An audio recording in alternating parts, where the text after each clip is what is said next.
Hello. So, a couple weeks ago was not Thanksgiving, Halloween. And so, I talked about this kind of already. I was a fireman because my favorite book is Fahrenheit 451, and because a fireman hat was only $2, and it was really cheap, so it was awesome. And I got to wear my galoshes, so that was cool. Anyway, so, my plan was to go trick-or-treating. And I'm 16. Most 16-year-olds don't go trick-or-treating. But, oh, a kitten just walked in. But I really like trick-or-treating. Trick-or-treating is like the best. Halloween has always been one of my favorite holidays. And last year I took my brother trick-or-treating, and he was 6 at the time. And so nobody looked at me funny, you know? But this year, me and my buddy went trick-or-treating. And we went to like 3 houses. And everyone just seemed like they were really hesitant to give us candy. And it was really depressing. And it was just like the most depressing Halloween ever. And I had like this sudden like, dude, I'm old. I'm out of breath. I think it's just because I went up the stairs. It's like, I've never been too old to go trick-or-treating, you know? I never thought this day would come. And my parents have been telling me this for years now, that I'm too old to go trick-or-treating, but I didn't listen because I still wanted to go trick-or-treating. And it's a good thing I didn't listen because I got like 2 extra years of trick-or-treating out of that.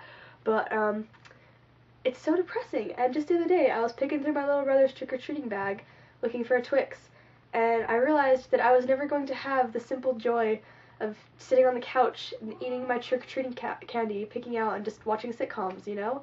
And I'm never gonna have that ever again.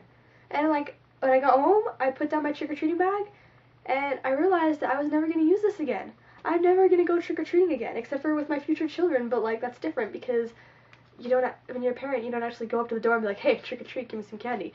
You know, you just get to pick at your kid's candy, which just isn't the same. So, it's really sad, and I just need to let all this out. And I was going to talk about this a long time ago, but then I kept forgetting. Yeah. And, coincidentally, I started reading this book called The Picture of Dorian Gray, which sort of explores this theme of youth, because there's this dude called Dorian Gray, and he's like all young and beautiful, but then he's like, oh crap, I'm getting old. So then he's depressed. And then, yeah, you should read the book though, it's really good. It's by this guy called Oscar Wilde, and he was gay, but he was awesome, because you don't have to be straight to be awesome, because gay people are good people too. Yeah.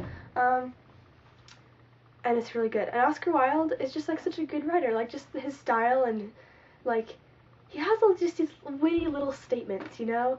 And they're just so cool. They give like you this little insight to life, you know? It's awesome. So I would highly recommend that book, The Picture of Dorian Gray by Oscar Wilde. A lot of people probably wouldn't like it that are around my age and the people who are probably watching this video, because it's like all old. It was written in like the 1800s, but that's okay. A fun fact about Oscar Wilde: his grave is in France. He was actually Irish, but he lived in France when he died, and it has like all these kissy marks all over it because women go and put on brightly colored lipstick, or just lipstick, I guess, I don't know, I've never been there, and they kiss his tombstone, which is really kind of ironic because he's gay. That's okay. So if I ever go to France, I'm gonna do that. And I'm also going to challenge a random person on the street to a baguette duel. Wouldn't that be fun? Just baguettes, just fight like swords. Ooh, I'm gonna knock things over. Yeah. Crap. Music. I already told you to go read a book. Do I really need to give you a band to listen to? Yeah. Jeez, you guys are so demanding. I'm gonna go make some tea. Have a nice day.